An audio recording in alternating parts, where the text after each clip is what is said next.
Seperti yang dijanjikan, inilah bahagian 2 kisah rahsia terowong di Putrajaya.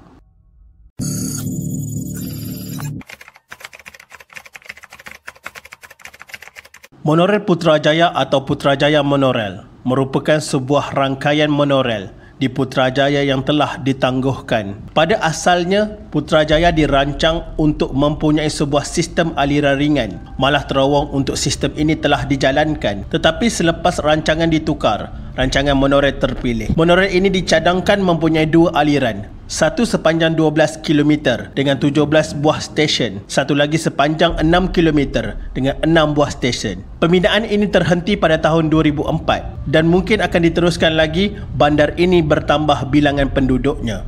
Monorel ini akan termasuk jambatan gantung monorel. Kini masih belum siap, dan Jambatan Putra. Jambatan ini akan bersambung dengan stesen ERL Cyberjaya Putrajaya. Kos projek ini adalah sebanyak RM400 juta. Perkara ini dikuatkan lagi pada 2018. Menteri Wilayah ketika itu Khalid Samad bersama pegawai kanan Perbadanan Putrajaya meluangkan masa hampir 2 jam turun ke terowong bawah tanah ini bagi melihat sendiri keadaannya.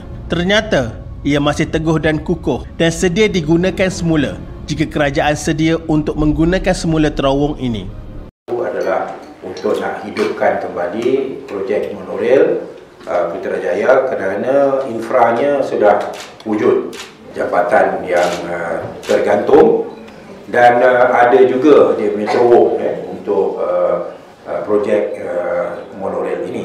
Khalid diberikan penerangan tentang terowong yang sepatutnya menjadi tapak landasan monorel. Sejak Kerajaan Pakatan Harapan PH mengambil alih Putrajaya, cadangan masuk untuk menyelesaikan masalah pengangkutan awam di Kuala Lumpur dan juga Putrajaya. Antara cadangan untuk menggunakan semula terowong yang telah siap dibina sejak 20 tahun lalu ketika Putrajaya mula dibangunkan oleh Tun Dr. Mahathir Mohamad. Memang betul pun ada terowong rahsia di bawah tanah Putrajaya itu, tetapi sebenarnya terowong itu tidaklah rahsia sangat. Yang ada rahsia sebab kita sahaja yang tidak pernah tahu. Jadi bila ada orang terjumpa dengan terowong ini, mulalah orang kata kerajaan ada simpan rahsia terhadap terowong ini. Kenapa projek ini terbengkalai? Sebab Perdana Menteri kelima, Tun Abdullah Ahmad Badawi, tidak mahu meneruskan projek ini kerana dianggap membazir walaupun terowong ini telah dibina. Ini juga menyebabkan Tun Dr. Mahathir Mohamad begitu marah dengan Pak Lah. Ada yang mempersoalkan, habis kenapa terowong ini dijaga dan ditutup? Secara logik akalnya, sesuatu tempat seperti ini mungkin akan dijadikan sebagai tempat yang tidak elok ataupun dijadikan tempat tinggal sebahagian binatang-binatang berbisa. Bagi mengelakkan hal itu terjadi, inilah sebab ianya ditutup dan dijaga dengan rapi walaupun tidak digunakan. Itu teori yang pertama. Mari beralih ke teori yang kedua. Terdapat terowong rahsia sepanjang 30 km yang menghubungkan bangunan terpenting dipercayai Perdana Putra atau Seri Perdana ke KLIA yang besar kemungkinan sebagai kubu pertahanan jika berlaku peperangan. Di sekeliling Putrajaya sebenarnya ditempatkan meriam anti pesawat dan lingkaran ini menyerupai bentuk berlian jika dilihat dari pelannya. Meriam-meriam ini dikawal ketat, lengkap dengan sistem elektronik dan radar tersimpan dalam kontena khas dalam zon keselamatan tersebut. Zon penempatan meriam anti pesawat merupakan kawasan ketat dan dikawal rapi. Patutlah di setengah kawasan orang ramai dilarang masuk dan ada masa tertentu sahaja ianya dibuka secara terhad. Malah dikatakan sesiapa yang menyelam ke dasar tasik Putrajaya, anda pasti akan menjumpai sesuatu yang amat dahsyat. Kesimpulannya, secara peribadi, pihak kami tidak bersetuju bahawa terowong ini dianggap kubu pertahanan peperangan. Sudah terang lagi bersuluh, terowong ini adalah projek monorel yang terbengkalai. Jadi janganlah mudah kita mempercayai teori-teori yang mengarut dan langsung tidak masuk akal. Sekian. Cop. Sebelum kita berakhir, tahukah anda di Putrajaya terletaknya jalan bulatan terbesar di Malaysia dan juga di Asia?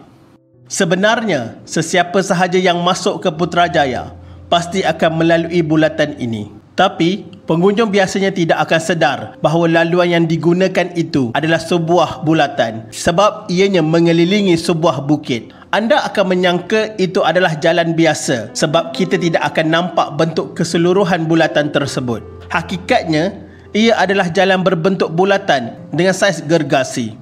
Nama bulatan ini ialah Persiaran Jalan Sultan Salahuddin Abdul Aziz Shah panjangnya 3.4 km atau seluas lebih kurang 100 buah padang bola sepak. Diameter maksimumnya 1.27 km, manakala diameter minimumnya 0.8 km yang diukur menggunakan Google Earth. Bulatan ini terletak di Prinsip 1 dan di sepanjang bulatan ini ada lebih kurang 15 susur jalan keluar dan masuk. Dari siapakah datangnya idea untuk menghasilkan bulatan ini? Idea untuk menghasilkan bulatan terbesar di Asia ini datangnya dari bapa permodenan Malaysia, Tun Mahathir Mohamad semasa pemerintahannya. Tun Mahathir dikatakan mendapat ilham semasa lawatan rasminya ke Paris. Cetusan itu kemudiannya dibawa pulang ke Malaysia, lalu terhasillah bulatan di Putrajaya ini.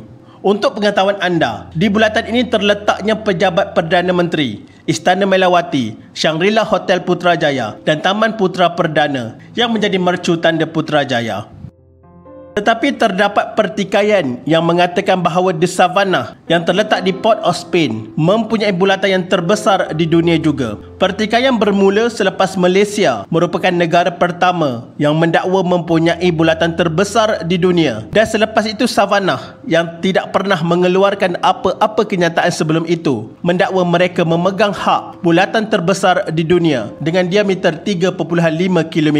Malangnya, Savannah tidak boleh dikira bulatan kerana terdapat bentuk L di jalan itu dan tidak dikira sebagai bulatan.